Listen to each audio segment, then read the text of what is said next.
सबको जय मसीह के हमने पिछले 6वीं वाणी में सुना था कि पूरा हुआ। यीशु मसीह ने जो कुछ आज्ञा परमेश्वर ने दी थी उसको पूरा किया।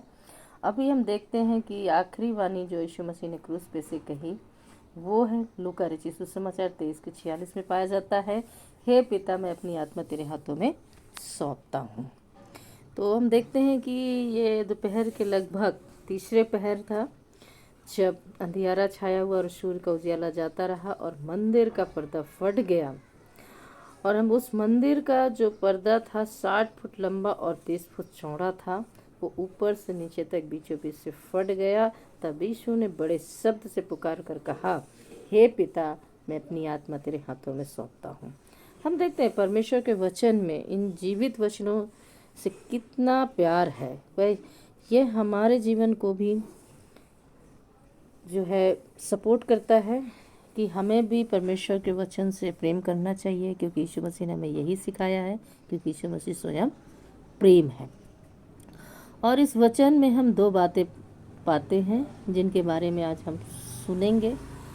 पहला कि यह वचन घनिष्ठता को दर्शाता है। यीशु जब प्रार्थना कर रहा था तो उसने परमेश्वर को परमेश्वर नहीं कहा बल्कि पिता कह करके कहा, हे पिता मैं अपनी आत्मा तेरे हाथों में सौंपता हूँ। तो ये शब्द जब हम संबोधित करते हैं तो ये हमारा शब्द जो है घनिष्ठता को दर्शाता है। और जब हम बाइबल पढ़ते हैं तो हमें पता है कि हम जब बाइबल पढ़ते हैं तो हम अपने रिश्तों को परमेश्वर के साथ स्थापित करते हैं, संबंध को बनाते हैं, क्योंकि परमेश्वर पिता कहना बहुत बड़ी बात थी।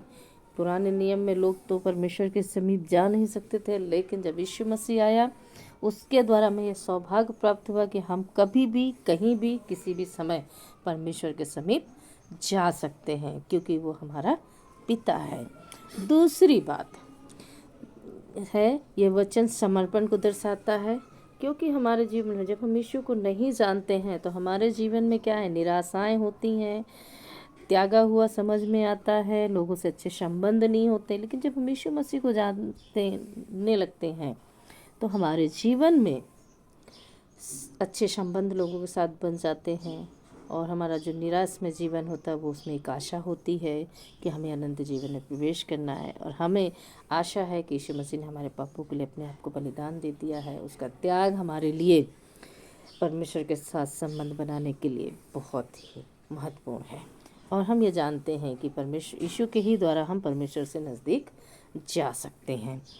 तो परमेश्वर का धन्यवाद हो। और जब यीशु मसीह मरने लगा, हम जब जीवन में कष्ट आता है, समस्या आती है, तो हम भी अपने अजीज़ को ही याद करते हैं। उसी प्रकार यीशु मसीह ने भी अपने प्रिय अजीज़ को, जिसकी इच्छा को पूरी करने के लिए इस दुनिया में मनुष्य बनकर आया, तो उसको उसने याद किया और उसे आशा थी कि दुनिया मुझे छोड़ देगी, क्योंकि मेरे ऊपर पाप था।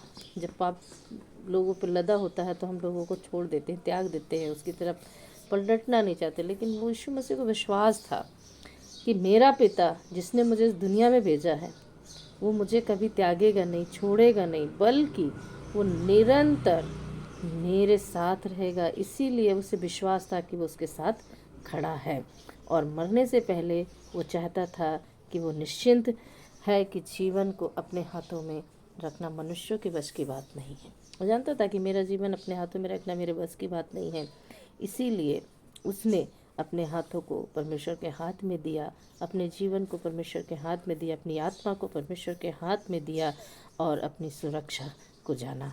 लेकिन हम कभी कभी अपना हाथ परमेश्वर के हाथ में नहीं बल्कि परमेश्वर का हाथ अपने हाथ में लेते हैं तो वो हाथ हमारे हाथों से छूट जाता है। लेकिन जब हम अपना हाथ और अपना जीवन, अपनी आत्मा परमेश्वर के हाथों में सौंपते हैं तो वो जीवन हमारा सुरक्षित रहता है और वो हाथ कभी भी नहीं छूटता है।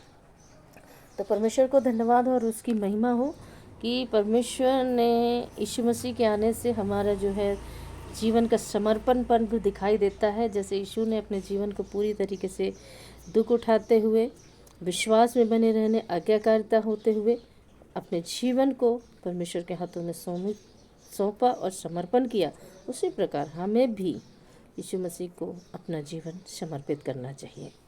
क्योंकि परमेश्वर यही चाहता है कि मनुष्य उस पर भरोसा रखे, उस पर विश्वास करे और अपना जीवन उसके हाथों में सौंपें।